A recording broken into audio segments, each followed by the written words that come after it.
Саламатсыздар ма?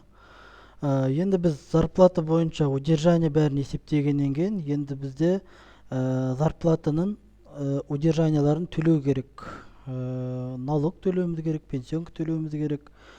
Және де профсоюз дегенде осыларды көрсетеміз. Алдыңғы сабақта зарплата көрсеткен болатынмын. Зарплата КПЛТ арқылы платежный поручение исходящий. Енді бізде удержанияларды төлеу үшін, енді біз начисление зарплат удержание бар январға. Енді сол январдың удержанияларын төлеу үшін біз пенсионкадан бастайық. Пенсионный мына жерде және социальный осы жерде. Осы екі жерден есептейміз. Пенсионныйда пенсионный ОПВ мен ОПВР және социальныйда сототчисление, ОСМС взнос, ОСМС отчисление. Осы үшеуі осы жерде. Және екі налогта платежкадан көрсететін болам. Пенсионный кіреміз. Бұл жерден садать дегенді басамыз. Бұл жерге дата 31 январь деп қойып, мына жерге январь дейміз. Январь 2024. Мына жерге фондты көрсетсеңіздер де болады. Правительство для граждан деп көрсетпесеңіздер де болады. Енді біз бұл жерден автозаполнение жасаймыз. Автозаполнение январь бойынша. Міне мен жерде вид операцияда перечисление обязательный пенсионный взнос. Ол бізде ОПВ-ларымыз. Барлығы 107.534 теңге шығарып тұр. Біз оны начисление зарплаттан салыстырып алсаңыздар да болады. Или болмаса расчетный ведомстводан қарап алсаңыздар болады. Міне итогі бойынша бізде ОПВ 107.534 теңге шығарып тұр. Зарплата, расчетный ведомство да тура солай. Міне ОПВ 107.534 теңге. Міне. Демек тексеріп алғаннан кейін біз осыны төлеуіміз керек. Бұдан кейін біз автозаполнениеден кейін записайтты басамыз. Записайтты басқаннан кейін создать на основании платежное поручение исходящий.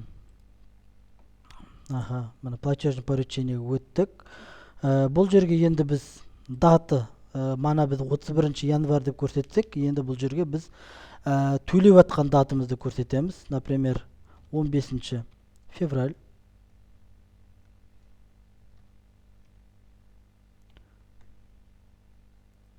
Мына жерге 16 платежка дейміз. Продолжить редактирование да дейміз. 16 мына жерге оплачено дейміз. Мына жерге 16 тағы да 15.02.24. Міне осылай жасап аламыз. Бізде міне правительство для граждан счет ОПВ, ОПВР көрсетіп тұр. Мына жерде дұрыс МПС деп тұр. Осыны жасап аламыз. Біз мына комментарийге жазсаңыздар болады. ОПВ за январь деп. Сосын мына жерге заполнить дегенде мына жерге 10% январь 2024 деп тұр. Бұны толықтырсаңыздар да болады. Толықтырмасаңыздар да болады. Жаңағы ОПВ-ны мен шығарған кезде, начисление жасаған кезде мен мына жерден МБ, РБ барлығын бірге алдым.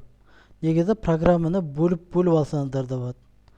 Мына жерге источник финансированиядан программаны таңдап, МБ-ны бөлек есептеп алып, МБ дейсіздерді мына жерде автозаполнение жасаған кезде тек қана МБ-ларды шығарып береді сізге.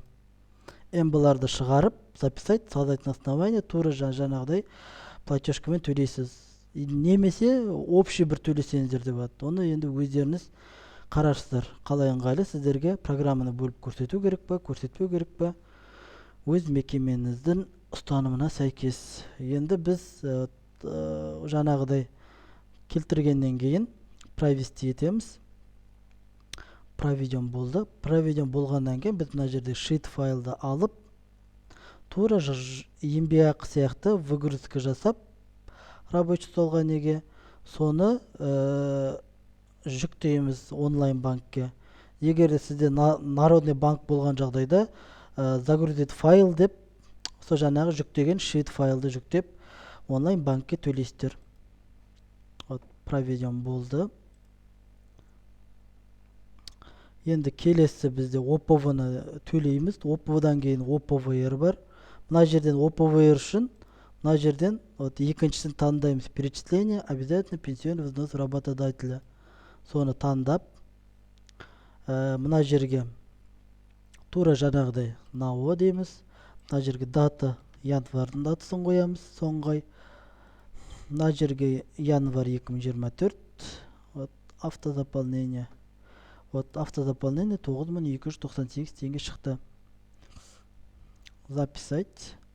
Создать на основании платежных поручений исходящие. Вот осылай шықты. Тура жаңағыдай действие.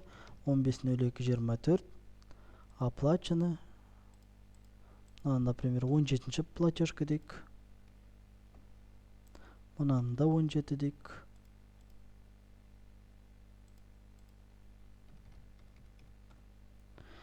Мына жерге ОПВР-да бір шөт болады.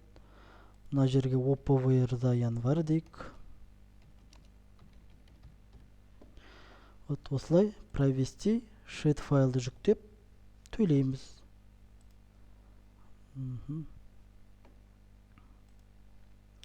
Вот бізде оның барлығы платежный поручение исходящий осы жерге келіп жатыр. Мына комментарий, мына жер комментарийдің несі шығып тұрады. Бізде мына жерде төлеген кезде мына НАО-ға төлеп жатырық, ол ОПВ төлеп жатырық па, соцотчисление төлеп жатырық па, кішкене түсінікті болу үшін біз мына жерге комментарийге жатып кетеміз. Немесе мына жерге вид операциясын бүйтіп үлкейтсеңіздер де болады. Структурный подразделениялар құттай қылып осылай жазсаңыздар болады. Енді бізде социалкалар. Социальныйда тура жаңағыдай пенсионканың сияқты жасалынады. Ол бізде зарплата. Мына жерде социальный страхование. Осыған кіріп создавать етеміз. Период айдың соңғы датасы. Мына жерде перечисление сот-отчисление деп тұр. Сот-отчисление, взнос ОСМС, отчисление. Бізде әдірше сот-отчисление дейміз. Подразделение организация қойсаңыздар да болады. Программаға мына жерден бөлсеңіздер де болады, бөлек-бөлек. Или общий жазсаңыздар да болады. НАО дейміз. Вот мына жерге январь дейміз. Осыны қойып, автозаполнение. Январь айына 33.874. Ол бізде еңбекақы бойынша. Сот-отчисление 33.874 дұрыс шығарып тұр. Расчетный ведомство. Сот-отчисление 33.874 дұрыс шығарып тұр. Бір тексеріп аламыз. Записать и создать на основании платежных поручений исходящие. Вот мына жерге шықты. 15.02.24 дейік. Мына жерге оплачено. Мына жерге 18-ші деп қойайық.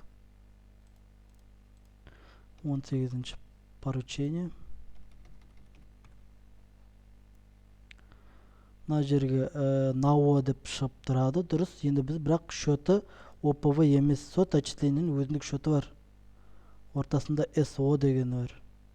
Немесе СС деп 00 деп кететін. Соны таңдаймыз. ГТВП-ға тоже правительство для граждан дейміз. Мына жерге шөт ГТВП-ға қайтадан сот-отчисление таңдаймыз. Вот осылай кетеді. Мына жерге КМПС өзі түсті. Мына жерге өздерінің жазасыздар. За январь анау мынау деп. Комментарийге СО за январь деп қойын. За январь, осылай ДДС-ті көрсетсеңіздер де болады. Оны алдыңғы сабақтарда тағы да көрсетемін. ДДС бойынша провести. Платежка енді қатып қалған нәрсе емес, оны өзгертсеңіздер де болады жасап отқан кезде. Немесе алдыңғы айлардың жаңағыдай платежкалар салынбаған жағдайда осылай ручной жазасаңыздар болады. Еңбекақыны да, удержанияларды ол үшін жаңағыдай нені толтырып, сот-отчисление мына жерде кісіні қосып, егерде басқаша болған жағдайда өзгертіп, суммаларын өзгертіп, сөйтіп істесеңіздер болады. Егерде артық төлейм, кем төлейм десеңіздер. Бірақ негізінде удержание бойынша дұрыс кету керек. Вот проведен болды, сот-отчисление төленді. Енді бізде келесі социальныйлар, ол бізде мына жерден создать етеміз. Мына жерден взнос ОСМС дейміз. Мына жерден Фонд правительства для граждан. Подразделение көрсетсеңіздер болады. Кейде, например, 2-3 подразделение болса, администрация, техперсонал, педагог деген сынды мекеме үлкен болған жағдайда. Ондай жағдайды көрсетуге болады. Мына жерге источник финансирования, манағы айтқан МБ, РБ-ны программаларды бөлек көрсетсеңіздер болады. Ендігісі дата январь. Мына жерге январь дейміз. Автозаполнение. Мана бізде взнос 12.607 теңге. Расчетный ведомство. Взнос ол мына аяғында. 12.607 теңге. Аха, дұрыс. Записать, создать на основании платежка. Мына жерге 19 дейміз поручение. Мына жерге бәрін сол датамен келтіре берейік. 19.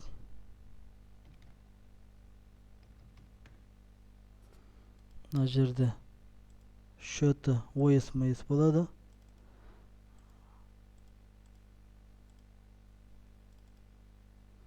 КМПСі бәрі тұр автоматом. Вот провести и швид файл арқылы сол зарплаттағыдай, пенсионкадағыдай действие қайталанады. Вот взносы. Енді бізде отчисление. Вот отчисление. Мына жерде дата 31.01.24 дейміз. Мына жерге январь дейміз. Мына жерге фонд былай болады. Аха. Автозаполнение. Дәмінше сот отчисление деп бағым. Мен жерде отчисление деп қойым керек. Қателесіп кеттік. Енді қайтан автозаполнение берейік. Вот отчисление бойынша 18.910 теңге. 18.910 теңге шығарып берді. Записать, создать на основании платежных поручений исходящие.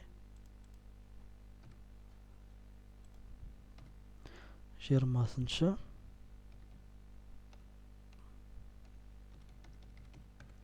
Бүгінгі төлеп атқан даталарыңыз болады.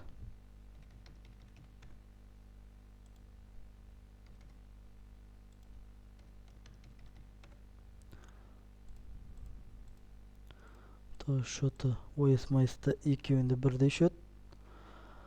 Вот мына жерге ОСМС отчисление за январь десеңіздер болады.